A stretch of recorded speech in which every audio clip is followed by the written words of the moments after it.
Hello students, this is your English teacher and I hope you all spend your holidays safely at your own home. So I think we should start studying our poem, which is the name as The Squirrel.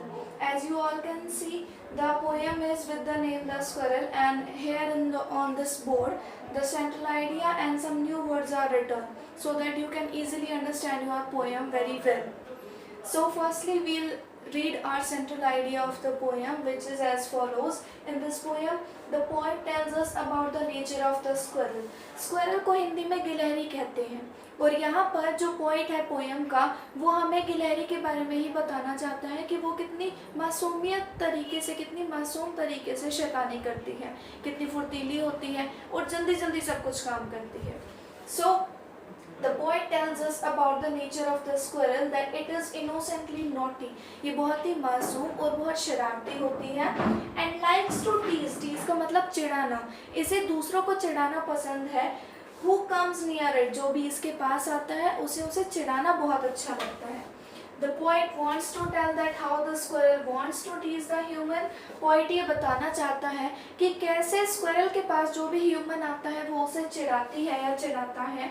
With the help of nuts. Nuts कभी फेंक कर, कभी उसकी तरफ बहुत सारे खाली nuts गिरा के, ये उसका चिढ़ाने का, उसका परेशान करने का तरीका है. तो अब जब हम अपनी पोएम के लाइंस पर जाएंगे, अपनी स्टैंजा को अच्छे से पढ़ेंगे, then you can easily understand your poem.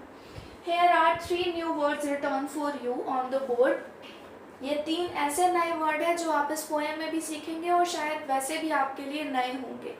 सबसे पहला जो वर्ड है that is an overcoat. An overcoat is a long garment. एक बड़ा कोट होता है जो हमें सर्दियों में बचाता है. जो लोग पहाड़ों पर रहते हैं वो ओवरकोट का यूज़ ज़्यादा करते हैं. और next word is tease. Tease का मतलब हिंदी में चिढ़ाना होता है, मजाक उड़ाना होता है, और यहाँ पर इंग्लिश में इसका मतलब होता है टू मेक फन ऑफ. यहाँ पर टीज वर्ड आपने यूज़ कर रखा है जिससे आपको पता चल जाएगा कि टीज का मतलब it teases anyone who comes near it. जो भी इसके पास आता है ये उसका मजाक उड़ाती है, उसे चिढ़ाती है. कैसे? नट्स गिरा के. And third is the word description. Description का मतलब किसी चीज़ की व्याख्या, किसी चीज़ का वर्णन. इंग्लिश में इसे कहते हैं explanation. So let's start reading our poem so that we can understand our poem in a better way. The poet's name in the poem is Mildred Bowers Armstrong, and here is the poem written in your book. The book name is Honeycomb. So the poem is, you may have seen a squirrel sitting on the ground eating a nut. आपने एक गिलहरी को देखा होगा नट खाते हुए इस ground पर बैठी होती है. What did it look like? जब आपने उसे देखा तो वो कैसे दिख रही थी. यहाँ पर जब पोइट ने किसी गिलहरी को देखा तो उसका कैसा डिस्क्रिप्शन दिया, कैसा एक्सप्लेनेशन दिया, ये हम इस बारे में इस पोएम में पढ़ेंगे. He wore a question mark for tail. ही यहाँ पर जो वर्ड है वो गिलहरी के लिए यूज़ किया हुआ है. हमने यहाँ अपने सेंट्रल आइडिया में इट यूज़ किया so that we can not get confused कि हमने ही किसके लिए यूज़ किया है. जैसे हमने यहाँ पर ह्यूमन की भी बात की है ना, तो ह्यूमन के लिए हमने पर्सन के तरीके से ही रखा है और एनिमल के लिए हमने इट रखा है ताकि आपको समझने में आसानी हो.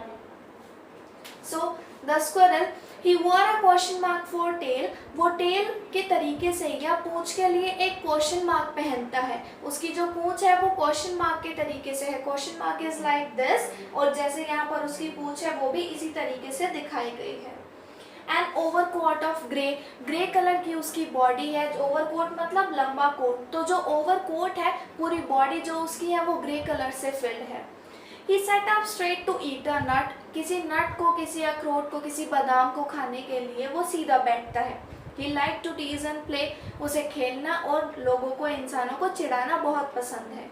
And if we ran around this tree, अगर हम उसके पेड़ के आसपास घूमते हैं, he went the other way, तो वो हमसे छुपकर पेड़ के पीछे चला जाता है. जब हम उस साइड जाते हैं, जैसे ये पेड़ हो गया, वो इधर की साइड छुपा है तो हम उधर हैं. जब हम इधर आएंगे तो वो इधर की साइड चला जाएगा.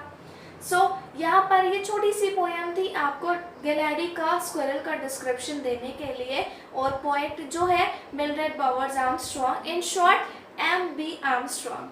सो MB आर्मस्ट्रॉन्ग हमें स्क्विरल का डिस्क्रिप्शन देते हैं और आपको अपनी PDF फाइल में ये तीनों वर्ड के हिंदी मीनिंग जानने को मिलेंगे। यहाँ पर इंग्लिश में, क्योंकि हम इस पोएम को जितना अच्छे से जानेंगे उतना ज़रूरी है। बोर्ड पर लिखे हुए जो इंग्लिश वर्ड है, अब उनका हिंदी मीनिंग आपको आपके PDF फाइल में भी देखने को मिल जाएगा। I hope you all have understand your poem in a better way, and if you feel any doubt, you can contact directly. Thank you. Have a nice day.